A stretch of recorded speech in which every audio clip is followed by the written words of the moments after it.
Buen día a todos. Vamos a ver en esta ocasión una explicación teórica de lo que es tiro oblicuo. En el tiro oblicuo son ejercicios donde un proyectil o lo que sea es lanzado, pero no verticalmente hacia arriba, sino formando cierto ángulo respecto del horizontal, ¿sí? Ese ángulo lo llamamos θ y tenemos el vector que nos demuestra cuál es la velocidad inicial que se le da a ese proyectil. Este movimiento va a ser un movimiento curvilíneo, ¿sí? La trayectoria va a ser una parábola. Otra característica que tiene es que lo único que se le da es el impulso inicial, esta velocidad inicial. Después el cuerpo se mueve libremente por el aire, ¿sí? No se tiene en cuenta el roce con el aire, se consideran condiciones ideales, y lo único que va a actuar sobre este cuerpo, mientras se está moviendo, es la aceleración de la gravedad. Si ponemos un sistema de referencias, X en la horizontal, Y en la vertical, la gravedad siempre dijimos que es una aceleración que apunta hacia el centro de la Tierra. La velocidad va a ser siempre tangencial a la trayectoria. Esta trayectoria que nosotros dibujamos como una parábola, si yo sacara una foto en cualquier instante, en este instante inicial, la velocidad inicial es esta. Este sería el vector. Si yo me fijo cuando está el proyectil por acá, este sería el vector de la velocidad. En este momento así, ¿sí? En todo momento se hace tangencial a la curva, nunca la atraviesa. Es decir que este vector velocidad va a ir cambiando constantemente de dirección y de sentido, obviamente también de módulo. ¿Qué pasa con esto? Fíjense que la aceleración, dijimos que es la gravedad, como nosotros pusimos el sistema de referencia con el Y positivo para arriba, la gravedad va a ser siempre constante, estando en la Tierra siempre 9,8 metros por segundo al cuadrado, y siempre nos va a quedar negativa. Nunca va a ser colineal con la velocidad, porque fíjense, colineal quiere decir que vaya en la misma dirección y sentido. La velocidad, al ser tangencial a esta trayectoria de la parábola, en ningún momento queda apuntando para abajo como la gravedad. El movimiento termina siendo, se dice bidimensional, o sea, nosotros lo vamos a descomponer en dos dimensiones, una a la horizontal y otra a la vertical. Vamos a ver cómo podemos interpretar cada una de estas opciones.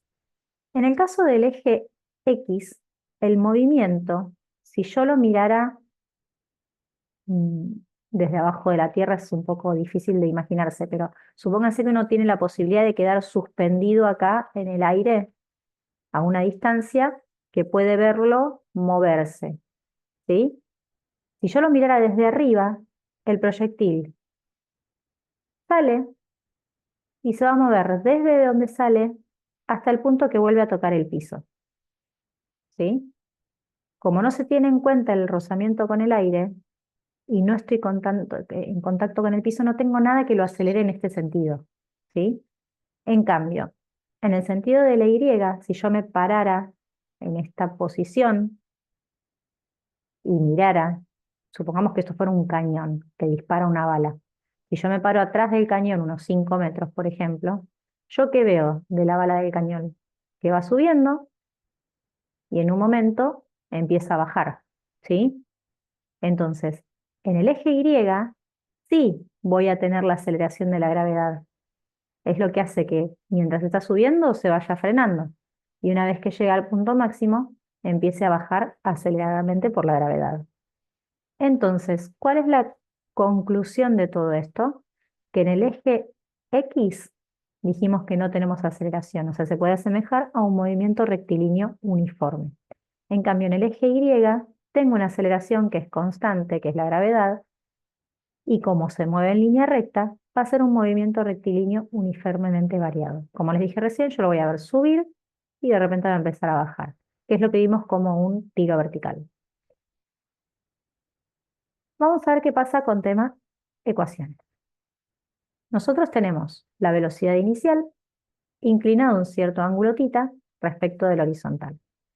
Para poder trabajar, nosotros vamos a tener que descomponer, como les dije antes, el movimiento en el eje X y en el eje Y. ¿Qué quiere decir? Que esta velocidad inicial también la voy a tener que descomponer en la velocidad inicial en X y la velocidad inicial en Y. ¿Cómo se hace esto? Si yo formo acá un triángulo rectángulo, ¿sí? Este lado vendría a ser la velocidad inicial en Y, ¿sí? Este vector es lo mismo que esto. Y vamos a aplicar en trigonometría lo que conocíamos con la palabrita de Socrates, que decía, por ejemplo, que el coseno de este ángulo es igual al lado adyacente sobre la hipotenusa.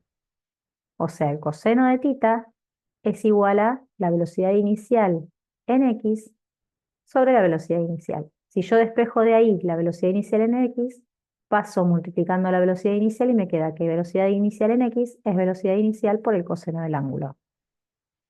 Ahora, si yo voy a la parte del seno del ángulo, decía que el seno de tita era igual al opuesto del ángulo, es decir, este lado, que va a ser la velocidad inicial en Y, sobre la hipotenusa, que es la velocidad inicial. Si yo despejo de ahí la velocidad inicial en Y, me queda que la velocidad inicial en Y paso multiplicando la velocidad inicial y me queda velocidad inicial por el seno del ángulo. Esto es lo primero que se va a hacer en todo ejercicio de tiro oblicuo. Una vez que a mí me dicen, un objeto parte con una velocidad inicial de tanto, con un ángulo de inclinación de tanto, lo primero que hago es descomponer las dos velocidades, porque después, para todo el ejercicio, no voy a usar nunca el dato de la velocidad inicial a secas como me la dan. Yo voy a trabajar descomponiendo en X y en Y, así que los datos que voy a usar van a ser estos dos. Y lo mismo va a pasar con las velocidades en cualquier instante, ¿sí?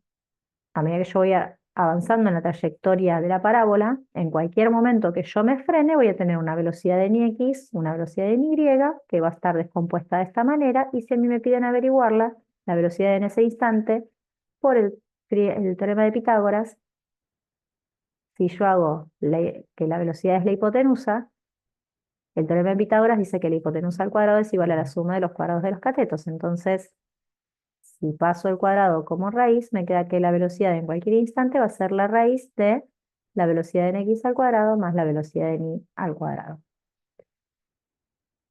¿Cómo van a quedar las ecuaciones de movimiento una vez que vimos esto?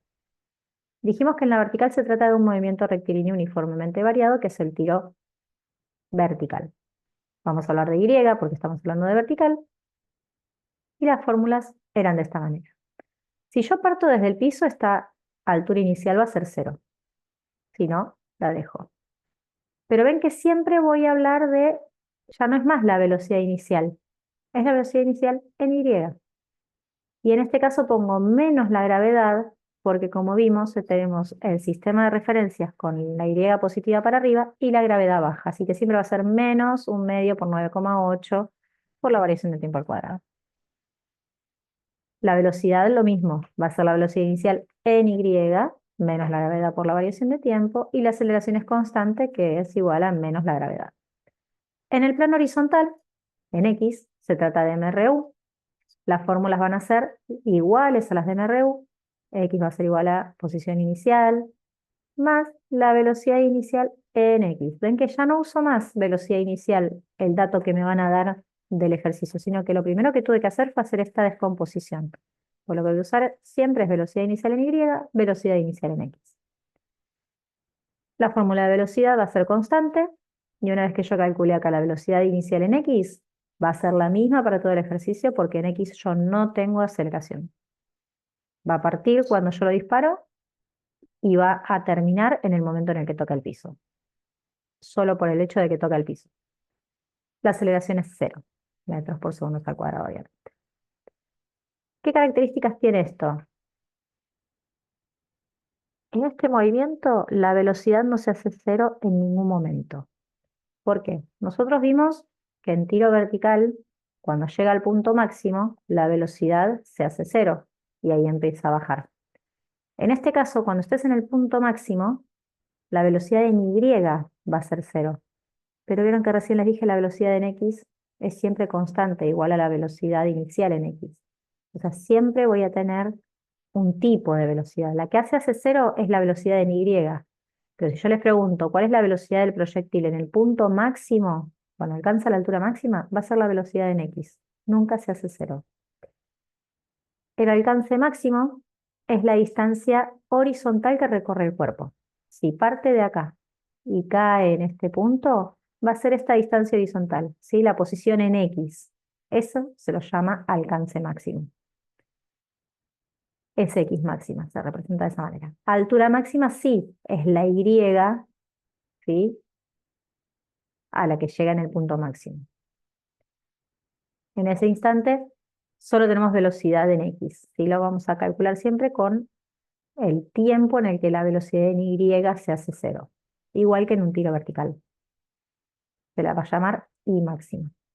El tiempo máximo es el tiempo que tarda en llegar a la altura máxima. De nuevo, es cuando la velocidad en Y se hace 0. Acá hay que hacer la salvedad, igual que en tiro vertical, de si parte desde el piso o no. Si parte desde el piso o desde la misma altura que vuelve a caer, por ejemplo, si yo lo tiro de un edificio de 3 metros y cae en otro edificio de 3 metros, estoy partiendo y llegando a la misma altura. El tiempo de permanencia en el aire va a ser el doble del tiempo que tarda en alcanzar la altura máxima, lo mismo que en tiro vertical, ¿sí? El tiempo de permanencia en el aire va a ser 2 veces el tiempo máximo. Si no parte desde el piso, recuerden que tenemos que hacer, para sacar el tiempo máximo, el tiempo en el que la velocidad en Y se hace 0. De la misma manera, si yo me fijo cuál es el alcance, ¿sí? La altura, perdón, alcance es la X, la distancia horizontal a la que va a llegar, es en la fórmula de X reemplazar el tiempo por 2 por tiempo máximo. Esto recordemos que es si parte desde la misma altura, desde el piso o de una altura y va a llegar a la misma altura.